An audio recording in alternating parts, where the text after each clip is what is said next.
Na ką, jau buvau pradėjus galvoti, kad mano siuntinys dingo, bet matomai vasarą daug kas atostogauja ir mano siuntinys šiek tiek užsilaikė ilgiau, šiek tiek, 1-2 dienas. Gaunu savo siuntinuką. Siuntinys labai mažas, bet labai vertingas, nes aš tą siuntinį labai norėjau atsisakyti. Pirma, tai yra vitaminam tokia mūsų kompanijos įsidėti dėžutė.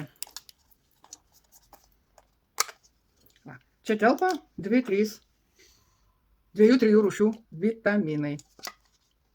Ir dėl ko aš tą dėžutę pasiėmiau? O dėl to, kad užsisakiau visišką naujieną mūsų kompanijos. Tai yra vitaminų kompleksas AM, PM. Nieko negaliu apie tos vitaminus pasakyti. Kaip mes jau žinom, kad kiekvienus vitaminus reikia gerti labai atsargiai ir labai žiūrėti į savo savijautą pradėjus vartoti vitaminus. Nes gali būti, jeigu jūs labai mažai vartojat vitaminų, o gal iš vis nevartojat vitaminų, nes labai daug žmonių yra, man gerai, aš pavalgiau vaisių, daržovių ir mano jau vitaminai čia. Taip, bet šiais laikais nėra tos dozės vitaminų mūsų maiste. Ir reikia visą laiką dasidėti iš padarytų, pagamintų vitaminų. Į ką reikėtų atkreipti dėmesį? Reikėtų atkreipti dėmesį, kad tie vitaminai būtų ekologiški ir natūralūs. Jeigu jūs nevartojate vitaminų, tai reikia būti atsargiem, nes per didelis kiekis kažkurio tai vitamino gali šiek tiek sukelti jums diskomfortą jūsų organizme. Sekite savo organizmą ir vitaminai vis tiek bus jums reikalingi. Na ir ką, kaip visada mūsų kompanija visą laiką prideda tų natūralių, kaip aš sakau, vitaminų mūsų augalam. Kambariniam gėlėm yra labai fainai, bet nors aš neturiu savo nei daržo, nei sodo, nei šiltnamio, bet esu parekomendavus draugam pažįstami ir ne tik, ir jie sakė, kad labai nuostabios trąšos.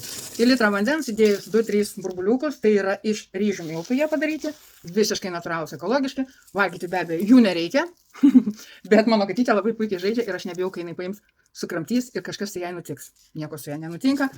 Ir dar vieną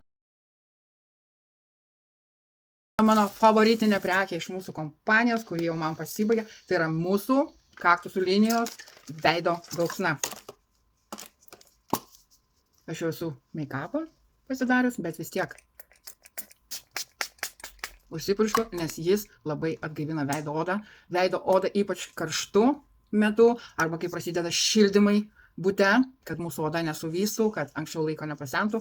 Šita kaktuso dulksna yra tikras įsigelbėjimas, o kadangi dabar yra vasara ir beveik visi, daugiau ar mažiau važiuoja kažkur tai degintis, ilsėti, tai tikrai be šitos dulksnos moterim nerekomenduočiau važiuoti kažkur tai į karštą saulę.